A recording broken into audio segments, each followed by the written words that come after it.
A warm welcome to everyone to the anesthesia classes. The topic for today is quite an interesting one, that is the pre anesthetic assessment, which is a prerequisite for a successful journey ahead. As we all know, that for a bright future, we have to start planning, preparing, and optimizing our present. And that is what pre anesthetic assessment is all about, to reduce the risk, the morbidity, and the mortality related to the patient and to formulate the best possible anesthetic plan according to the functional status of the patient. So now coming over to the goals of PSC, a complete detailed history, general physical examination, systemic examination, a review of all the medical records, pre-operative investigations and pre-operative orders have to be given. We'll come one by one to all of these. The first, the history of the patient. Now, what is the importance of the history of the patient? The first thing that we all ask is the chief complaints of the patient, whether it is an acute condition or a chronic condition. Acute condition could be like any abscess or appendicitis, and a chronic condition could be like a fibroadenoma or hernia. This helps us in knowing whether the case is an emergency case or an elective case. The next thing that we are worried about is if the patient is having or suffering from any acute medical condition or infection, for example, upper respiratory tract infection, lower respiratory tract infection, or congestive heart failure, acute coronary syndrome, any arrhythmias, or acute exacerbation of COPD. Then, know about the past comorbidities, whether the patient had hypertension, diabetes mellitus, asthma, jaundice, epilepsy, and thyroid. Whether the patient is on any medications for the same or not. Then the history of addiction, the smoking, drinking, and opioid dependence. The family history. See, when we talk about anesthesia, there are very rare genetic inheritances. For example, malignant hyperthermias or pseudocholinesterase deficiencies.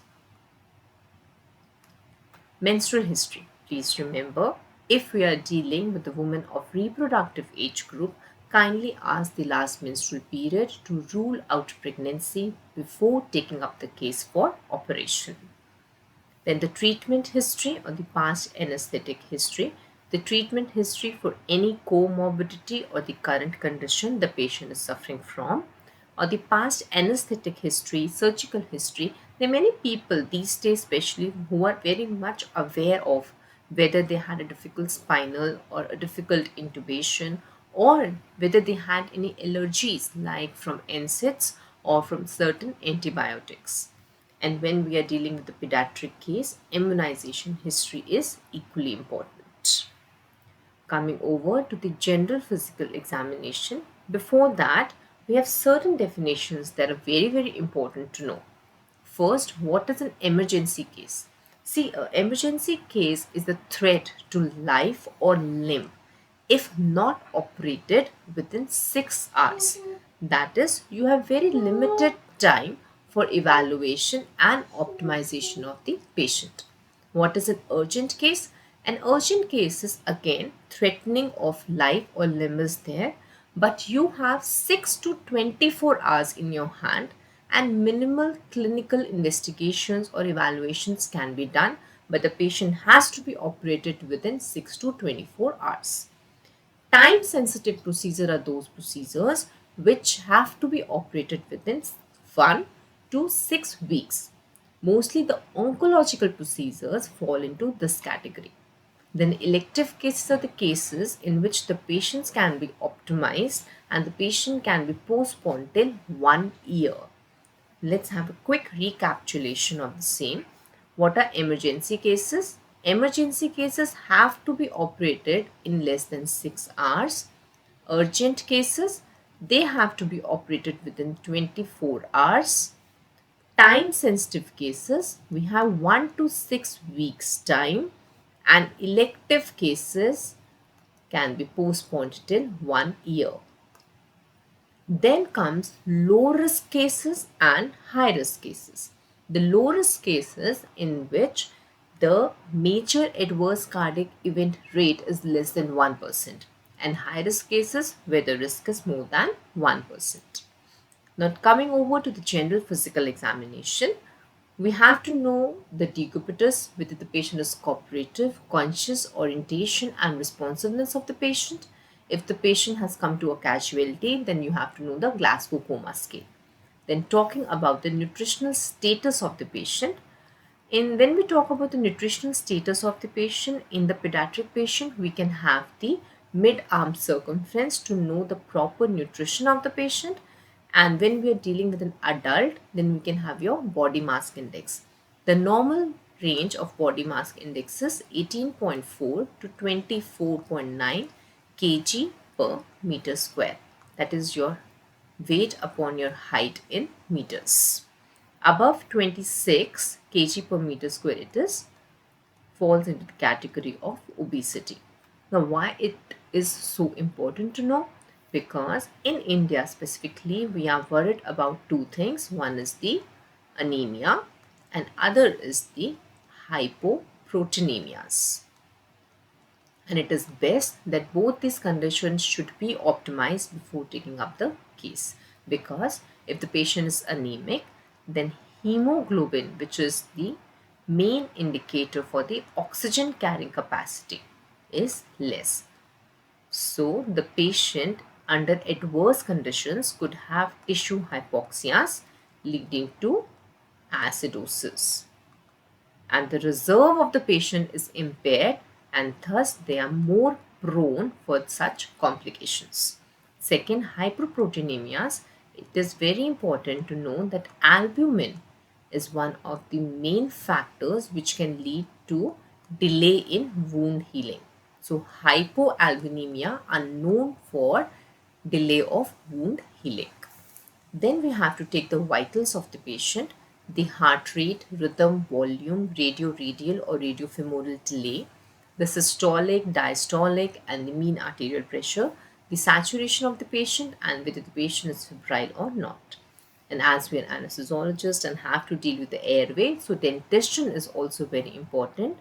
Presence of any loose tooth or artificial dentures.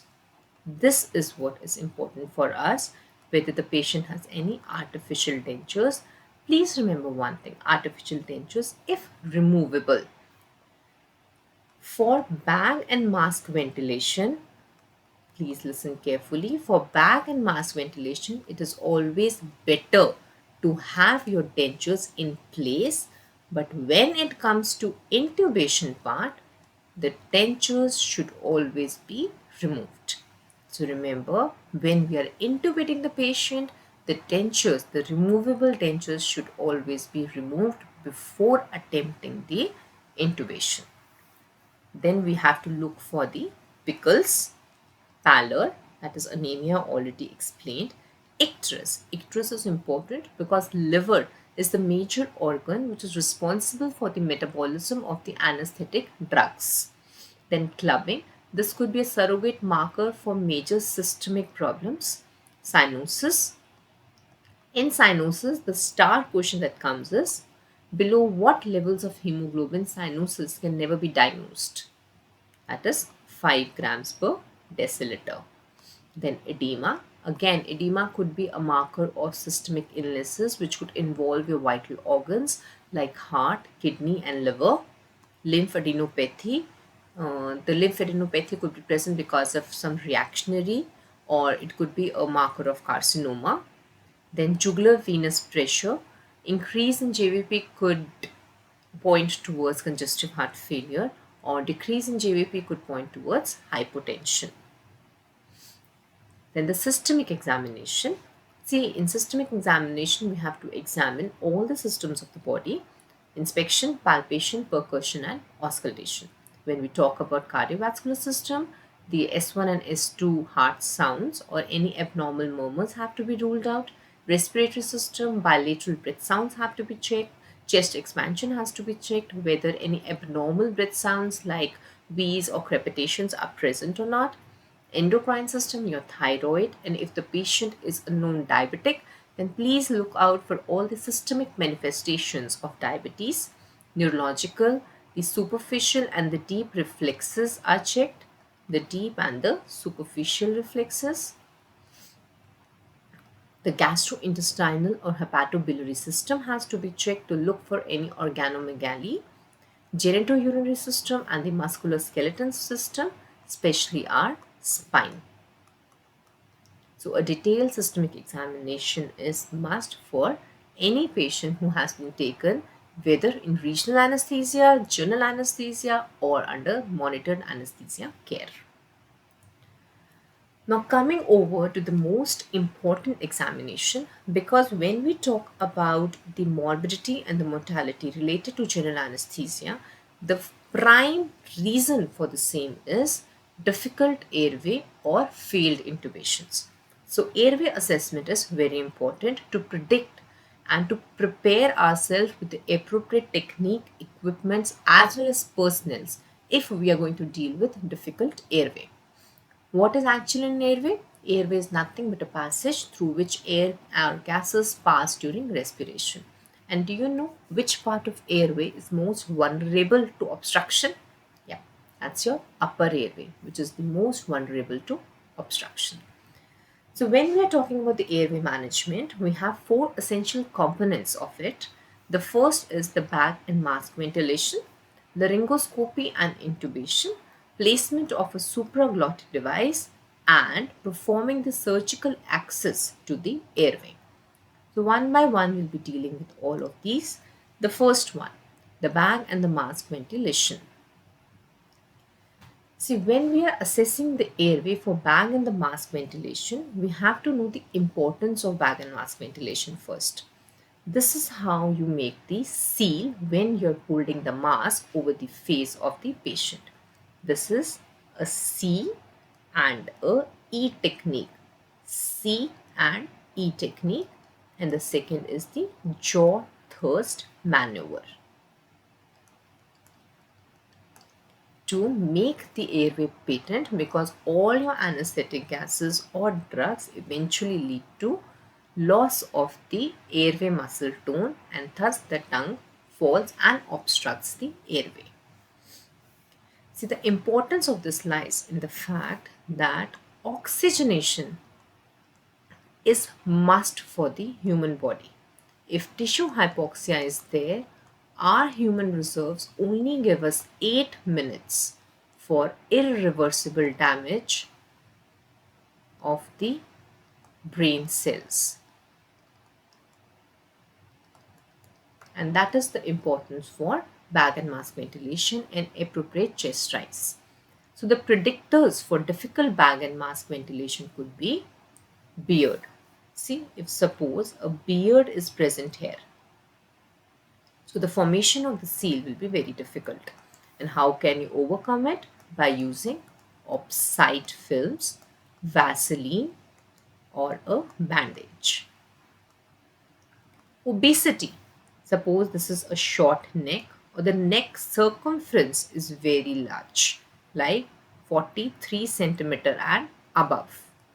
Abnormalities of teeth. There are no teeth present, so the seal of the bag or mask also becomes difficult. Elderly don't have this cheek pads, making the seal very difficult. Then snorers are known for the fact that their tongue falls over the posterior pharyngeal wall, making the chest rise inappropriate. Then the presence of a hair bun or facial piercings. Now when we are talking about the group index, we can learn all the predictors of difficult bag and mask ventilation by a mnemonic known as the BONES. B for beard, O obesity, N no teeth, E elderly, and S for snorers. Now the first essential component was bag and mask ventilation. Done. The second is laryngoscopy and intubation. So now when we come to laryngoscopy and intubation, there are certain indices. The first is the physical examination. Then there could be radiological indices or advanced indices. Now when we talk about the laryngoscopy, see, for a successful laryngoscopy, the first thing is the positioning of the patient. We'll come one by one to the steps. So the first thing is the proper position of the patient has to be maintained. How? First, the patient head has to be at the edge of the bed, and secondly, the bed's height has to be at the level of the umbilicus of the operator. Done? Now, the proper position for laryngoscopy is known as the sniffing in the morning position or the barking dog position or the Megill position. So these are the three different names for the position. And what is the importance of the position? You see there are three X's: laryngeal, pharyngeal and tracheal. In a normal position, these three X's are not aligned with each other, which makes laryngoscopy very difficult. When we have a proper sniffing position, these three X's align with each other, which makes laryngoscopy and intubation easier.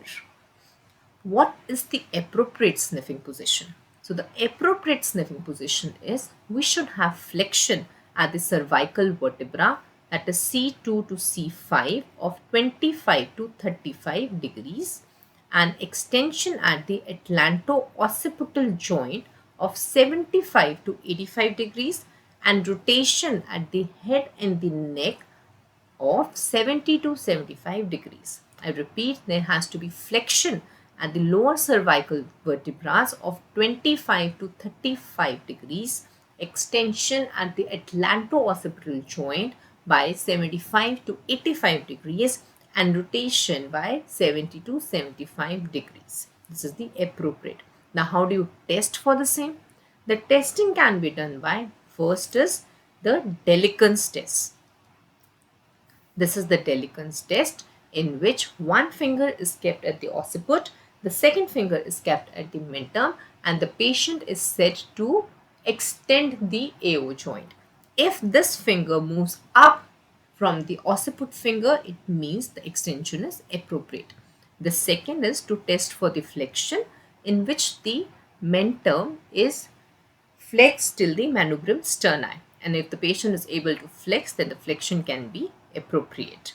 So this is how we have tested the cervical and the AO joint for the proper positioning of laryngoscopy. Now, after we have properly positioned the patient, now we have to open the mouth of the patient. For proper mouth opening assessment, we assess our temporomandibular joint, which can be assessed using three tests. One is the three-finger test. In the three-finger test, we have to insert three fingers between the two upper and the lower incisors. If more than three fingers can be inserted easily, this predicts appropriate mouth opening. Please remember, the three fingers have to be the fingers of the patient. Then the upper lip bite test to see the movement of the mandibular joint. Here the lower incisors have to be seen whether it can bite above the vermilion line or not. And lastly, we can have the Calder's test. The Calder's test is about the mandibular protrusion, in which the lower incisors have to be seen whether they can be protruded anterior to the upper incisors or not. So there are three tests which are used for the assessment of the TMJ joint. The first, the three-finger test, then the upper lip bite test, and the jaw protrusion test, that is the Calder's test. Other than that, there is one rapid assessment test for the TMJ joint, in which one finger is kept in front of the tragus and the thumb is kept at the lower end of the mastoid, and the patient is asked to open the mouth.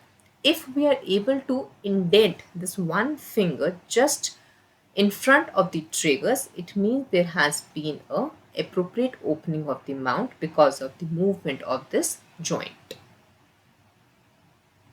Now we have opened the mouth also. Okay.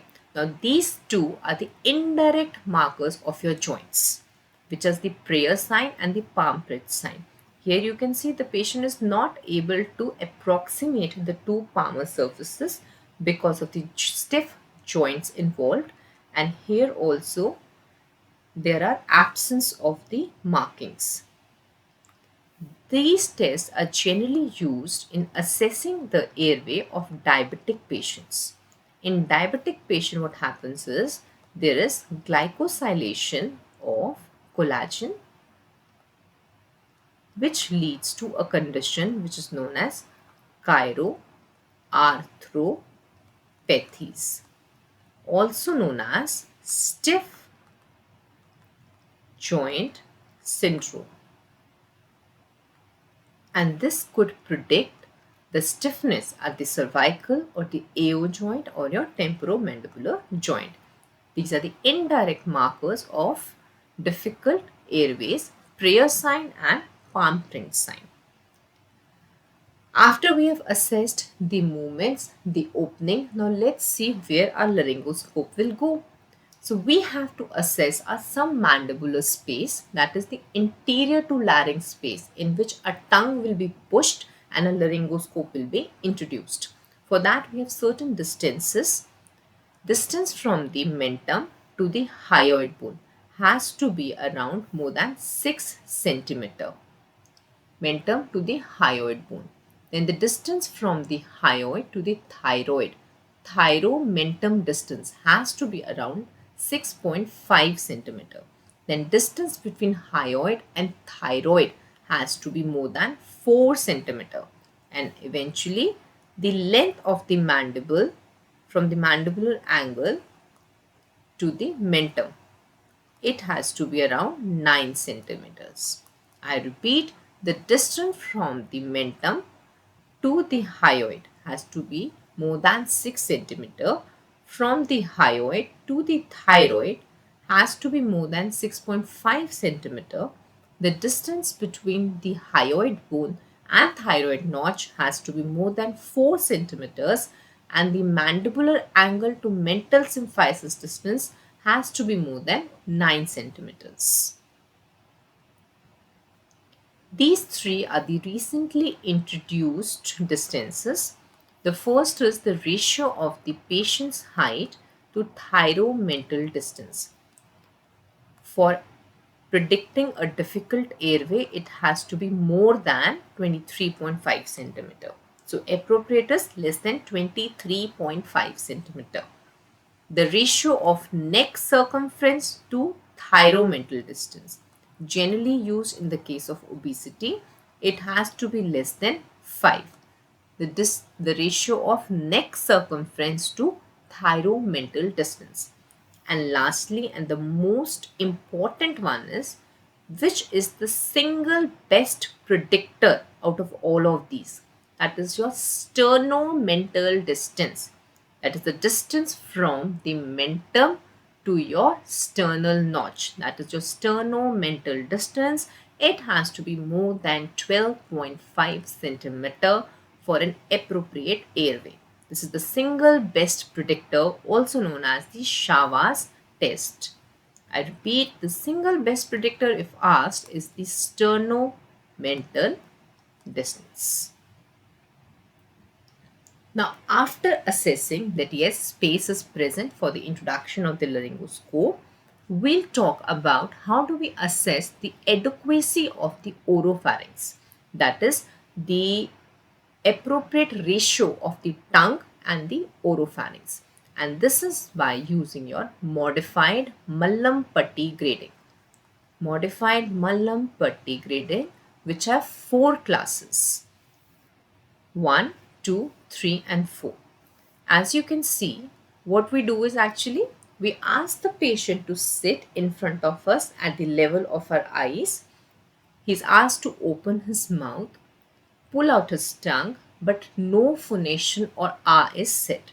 And then we look for the structures. For class 1, we are able to see all the 4 structures, which are P, the fascial pillars. You can see the pillars. Then U, the uvula is visible. S, the soft palate is visible. And lastly, hard palate. The hard palate is visible. So all the four structure, that is the push, fascial pillars, your uvula, soft palate and hard palate, all four are visible in class 1. And as we move, one of the structures will become not visible. Like in second, your fascial pillars are not very visible. Uvula is visible, soft palate is visible, and your hard palate is visible. In third, only soft palate and hard palate are visible, and in fourth, only hard palate is visible. This is push. Fascial pillars, uvula, soft palate, and hard palate. There is one star question in this. What is zero grade? One is 1, 2, 3, 4. Now, what is the zero grade? A zero grade class of airway means ability to see any part of the epiglottis upon mouth opening and tongue protrusion. That is your zero class of airway. Other than that, to assess the adequacy of oropharynx, one is the Mallampati grading, and the other thing that we have to look once we have opened the mouth is what kind of palate the patient has. Some patients have high arched palate, which is another indicator of difficult intubations. So after seeing the Mallampati grading, now we can have certain radiological indices. Those were all the physical examinations. In radiological indices, we can have lateral x-rays of head and neck. We can have distance marking between certain bony landmarks. Then advanced indices are like flow volume loops are there to test whether intrathoracic or extrathoracic obstruction is there. Then you can have MRI, you can have ultrasound imaging, esophagogram and fluoroscopy can be used. All these are advanced indices to assess the or predict the difficult airway. Now, in cases of emergencies, some rapid assessments have to be done. And these rapid assessments are done with the help of a law known as the Lemon Law.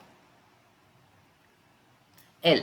L stands for look for any external abnormality. For example, facial trauma, or you can have dentition which is not appropriate, or you can have certain incisors which are coming out. Then you can have E. E is for the examination of the airway. By examination, we use a rule 3-3-2 rule. 3 inter-incisors, 3 fingers. 3 hyomental distance between the mentum and the hyoid bone have to be 3 fingers. And lastly, thyrohyoid, the distance between the hyoid and the thyroid has to be 2 fingers. Then M, Mallampati grade. O, look for any obstruction, for example any peritonsil abscess or epiglottitis. And lastly, look for neck mobility. So this forms the Lemon Law. LEMON, look for any external abnormality. Evaluation of the airway using 3-3-2 rule. 3 is inter-incisor, 3 stands for hyomental distance and 2 stands for thyrohyoid distance. Then M, Mallampati grading. O, obstruction. N, look for neck mobility. Now, after we have done physical examination, we have certain laryngoscopic views which can be real laryngoscopic views, that is, which are done in the operating theatre itself. So we can assess the quality of the glottic viewing during laryngoscopy itself also. Now, out of this, the first one which I have written is indirect mirror laryngoscopic views. This is generally done in OPD cases. For example, in the cases of thyroid swellings or goiter, in which we are also worried about the patency of the recurrent laryngeal nerves, an indirect mirror laryngoscopic view is a must to be done on OPD basis. On the OT table, what we do is direct laryngoscopy. And through the direct laryngoscopy, what grading we use is Cromack-Lehen grade or Cook's modified Cromack-Lehen grading is used for direct laryngoscopy. When we are doing direct laryngoscopy, this is what we are able to see. So we have four grades of Cromack-Lehen grading to test what the glottic opening looks like. Grade 1, easy intubation, in which the whole of the vocal cords are easily visualized. Then grade 2A is posterior commissures are visualized, or 50% of the vocal cords are visualized. Grade 2B is only 33% of the vocal cord is visualized, or you can say posterior 1/3 of the vocal cords is visualized. When we talk about 3A, 3A means epiglottis is visible and it is liftable. You can lift the epiglottis. When we talk about 3B, epiglottis is visible but you cannot lift the epiglottis. And in grade 4, nothing is visible. I repeat, in grade 1, the vocal cords are completely visible. In grade 2A, 50% of the vocal cords are visible, or posterior commissures are visible. In grade 2B, only 33%, or the posterior 1/3 of vocal cords is only visible. In 3A, epiglottis is visible and it is liftable. 3B, epiglottis is visible but it is not liftable. And grade 4, nothing is visible. So 1 and the 2A falls in the category of easy intubation, 2B and 3A restricted, and 3B or 4 difficult. This is Cook's modified Cromack-Lehen grading to assess the glottic viewing. Other than this, we have two more things. One is the POGO classification. These two are very recently introduced. One is POGO. POGO is percentage of glottic opening. According to this, there are three categories. One is 0, nothing is visible. 30, second is 33% of vocal cords are visible. And last is 100% visible. Then we have intubation difficulty scales, in which N1 to N7 grades are used, and above N5 predicts difficult intubation.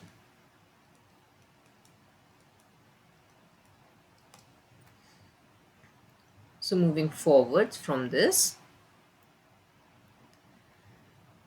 we have certain group indices. This is more of like factual parts and less important for the questionnaires. In group indices, we can have certain like Wilson's scoring system, which can use a lot of tests, because a single predictor of difficult airway has yet not been analyzed, or no appropriate test has been told that yes, this is the best predictor. So certain group indices like Wilson's, Benioff's, or Rocky's risk probability are being used these days, which are group indices. A rapid assessment in the cases of emergency are done. When we talk about the rapid airway assessment, we have 1, 2, 3 rule. In the 1 rule, the temporomandibular joint is tested. In 2 rule, interincisor gap is tested. And in the 3 rule, the submandibular space is tested. Please remember this. For emergency cases, we have 1, 2, 3 rule. In the first, TMJ joint is tested. In the second, interincisor gap is tested. And for the third, submandibular space is tested. After this, we have the third essential component of the airway, which was the supraglottic airway devices. To predict difficulty for the insertion of a supraglottic airway device, we can use the mnemonic of RODS. See, these mnemonics are being given to make it more easier for you to remember what are the predictors of difficult supraglottic airway device insertion. Now, when we have to insert the device, suppose the mouth opening is restricted, of course, it will become difficult. Then there is certain kind of obstructions, again difficult. There are some distortions, or lastly, stiff lungs. Because supraglottic airway devices cannot give an appropriate PEEP or positive pressure ventilation when compared with endotracheal intubation. So the mnemonic for difficult predictors of supraglottic airway devices are R for restricted mouth opening, obstruction, D for distortion, and S for stiff lungs. Now coming over to the last essential component of airway management, that is the difficult surgical airway. So the mnemonic for the same is BANG. A patient who has certain bleeding tendencies or coagulopathies, of course, when you are tracheostomy is being done in a patient who has a coagulopathy, it could be very dangerous. Then agitated patient, a patient who's moving every time, so doing a surgical airway access becomes difficult. Neck is scarred, there are no landmarks to do it. And lastly, some growth abnormalities are present. For example, you have a very large goiter or thyroid swelling or any swelling that is present here. So it's not possible to give a surgical access to such a patient. So the mnemonic for difficult surgical airway is BANG, B, coagulopathies or bleeding tendencies, A, agitated patient, N, neck is scarred, or G, certain growth abnormalities are present. Before we finish this very presentation, there are three things that you all have to remember. One, the definition of difficult airway. See, difficult airway, when we talk about, it's a clinical situation in which a conventionally trained anesthesiologist, an anesthesiologist who is well experienced, has difficulty with bag and mask ventilation, tracheal intubation, or both. That is a difficult airway. When an inexperienced anesthesiologist is having difficulty in bag and mask, intubation, or both. Now, what is difficult tracheal intubation? Tracheal intubation is said to be difficult when proper insertion of the tracheal tube with conventional laryngoscopy requires more than 3 attempts or more than 10 minutes. These are the two things to remember. Proper insertion of the tracheal tube with conventional laryngoscopy requires more than 3 attempts or more than 10 minutes. What is a failed tracheal intubation? Tracheal intubation which fails after multiple attempts is a failure. Now, some interesting info just to add a little bit more knowledge. What is the trinity of difficult airway predictors? Yeah, it's very simple. The trinity is you are not able to do bag and mask, intubation is difficult, and the placement of supraglottic devices is also difficult. This is a newly introduced term, that is trinity of difficult airway predictors are 3: difficult bag and mask ventilation, difficult tracheal intubation, and difficult supraglottic device insertion. See, we had various predictors of difficult tracheal intubation, but there are 4 physiological predictors of difficult tracheal intubation also. When we talk about the physiological predictors, these are hypoxemia, hypotension, severe metabolic acidosis, and right ventricular failure. I repeat, there are certain physiological predictors of difficult airway or difficult tracheal intubations, which are hypoxemia, hypotension, severe metabolic acidosis, and right ventricular failure. And lastly, these days for airway assessment, we are using artificial intelligence, or in the near future, maybe we all will use it one day. that is the 3D facial recognition technology to assess or predict a difficult airway. So the first part of the pre-operative assessment ends here.